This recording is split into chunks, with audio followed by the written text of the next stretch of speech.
Hari itu nampak damai. Orang-orang melakukan aktivitas seperti biasa.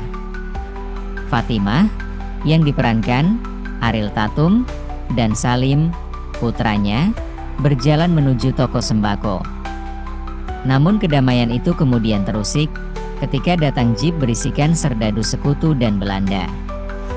Warga pun kocar-kacir, pemilik toko dibunuh, dan Fatimah bersama putranya bersembunyi.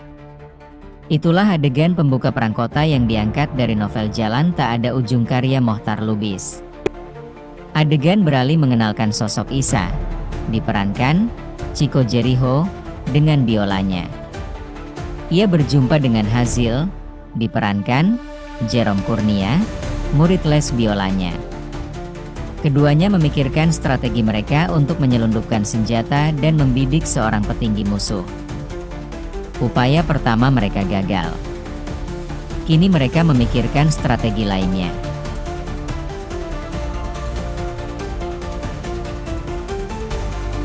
Memasang judul Perang Kota, harapan penulis film ini banyak menampilkan adegan baku tembak antara pasukan musuh dan pejuang bawah tanah. Setidaknya, suasana mencekam peperangan saat agresi militer Belanda hadir di layar. Namun sayangnya hingga film berakhir, adegan baku tembak tersebut minim dihadirkan. Rasa kekhawatiran dan ketakutan warga juga jarang terlihat. Hampa dan datar. Malah yang dominan adalah gerak-gerik Isa dan Hazil dengan pakaian dan dandanan parlente yang nampak mencolok di situasi yang ricuh. Begitu juga dengan Fatimah yang selalu bergaya modis untuk ukuran masa itu, meski selalu mengeluh beras habis dan ini itu. Antara judul dan isi filmnya kurang sinkron. Malah bukan ketegangan warga dan situasi perang yang ditonjolkan dalam film ini. Melainkan, film ini beberapa kali dihiasi adegan panas antara Fatimah dan suaminya, beserta pria lainnya, yang membuat risih penonton yang berharap banyak ke film ini.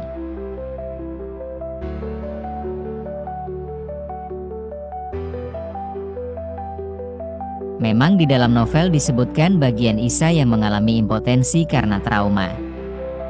Begitu juga dengan perselingkuhan yang dilakukan Fatimah. Hanya bagian tersebut disampaikan secuil di novel, tidak berlebihan.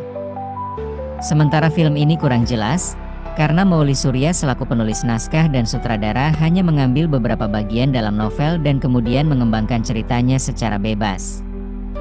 Ada banyak detail, karakterisasi tokoh, dan cerita di film ini yang jauh berbeda dari versi novelnya yang dirilis tahun 1952.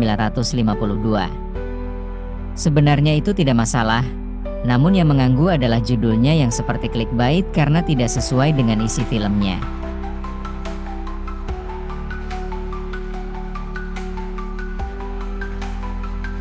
Dari segi visual, kostum, dan divisi properti artistik semuanya memang nampak mewah.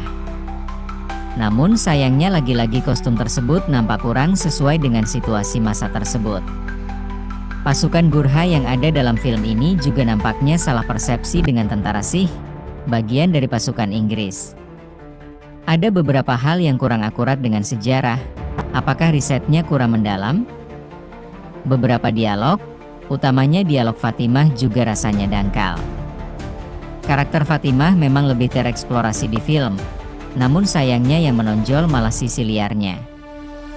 Poin keunggulan dari film ini hanya lagu-lagu klasik yang dimainkan dengan biola. Ada Summertime dari George Gershwin dan The Scatters, Waltz karya Emile Waldteufel.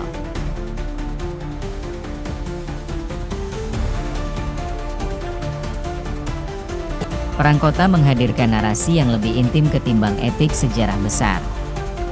Fokus cerita pada tokoh sipil alih-alih militer resmi, seperti Tentara Keamanan Rakyat, menawarkan pendekatan yang realistis dan menyentuh. Namun, meski memiliki potensi dramatis besar, jalan cerita terasa berbelit-belit dan ritmenya cukup lambat, membuat beberapa bagian terasa membosankan bagi penonton. Konflik batin Isa dan dinamika cinta segitiga yang dihadirkan sebetulnya berpotensi kaya emosi, tetapi penggaliannya kurang dalam sehingga sulit membangun ikatan emosional kuat dengan penonton.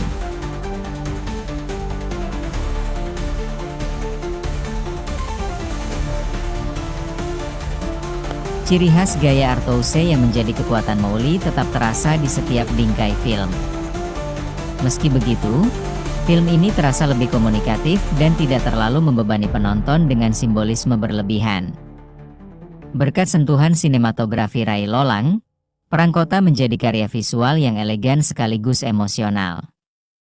Tak hanya kuat dari sisi penyutradaraan, kekuatan utama film ini juga datang dari jajaran pemerannya yang tampil prima. Setiap aktor memainkan perannya dengan intensitas yang meyakinkan, membuat emosi yang disampaikan terasa tulus dan mengena. Secara keseluruhan, Perang Kota bukan hanya menjadi penanda kembalinya Mowgli Surya ke jalur yang lebih personal, tetapi juga bukti bahwa film sejarah bisa diolah menjadi karya sinematik yang bernas, menyentuh, dan relevan.